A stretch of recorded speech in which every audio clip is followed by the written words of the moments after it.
Hey, Atlantic Beach Church family, this is Pastor Daniel coming back to you for day 15 of our church-wide fast. Today we're going to be talking about spiritual warfare.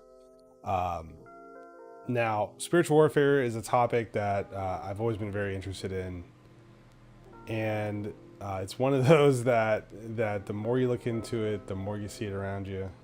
I've re-recorded this video more times than I can count at this point, but spiritual warfare deeply affects every single one of us. I'm going to read to you real quick out of Ephesians 6, starting at verse 10. Finally, be strong in the Lord and in his mighty power.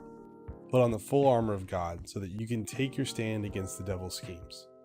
For our struggle is not against flesh and blood, but against the rulers, against the authorities, and against the powers of this dark world, and against the spiritual forces of evil in the heavenly realms.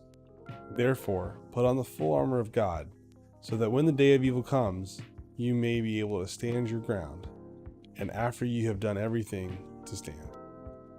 Stand firm then, with the belt of truth buckled around your waist, with the breastplate of righteousness in place, and with your feet fitted with the readiness that comes from the gospel of peace.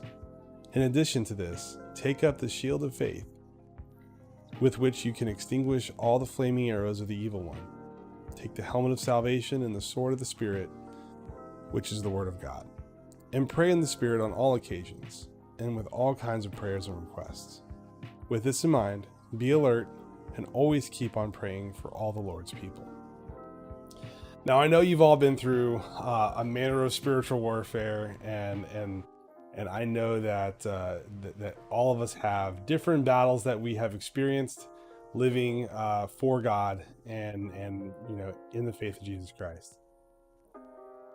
I'm so thankful for Ephesians 6:10. That is kind of like the battle plan for every Christian, and that's what we should always refer to whenever we're feeling the need to get some boost in that spiritual battle. Now, personal experience wise, I have been sick for almost 3 weeks now. My entire family has. And we feel like this has been a spiritual attack because there was a lot of things that we were supposed to do and we were supposed to be in church. But we have been very, very sick for about 2 weeks. Now, to God be the glory, we're on the other side of that. But it's allowed us to take a lot of time to be in prayer as a family and to fight through this wearing the full armor of God as best as we possibly can.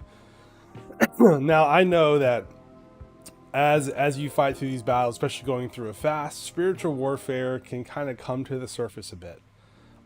Do not let that deter you. Whenever you feel that resistance, whenever you feel that like you're at a blocking point, you just got to keep pressing through. Keep praying more. Keep spending more time in the Word. If you feel discouraged, pray more. I used to spend a whole lot of time in the gym. I haven't these days. Kids make that kind of hard. But one thing that gym people say a lot is that the day that you don't feel like going to the gym is the day that you need to go the most. And it's the same thing in our walk. The time where you don't feel like praying, that's the time that you need to pray the most. That's where you need to, don't wait 5 minutes, don't wait 10 minutes. You need to go to a place and pray right then and there, because that's that moment where your spirit needs to be in communication directly with God.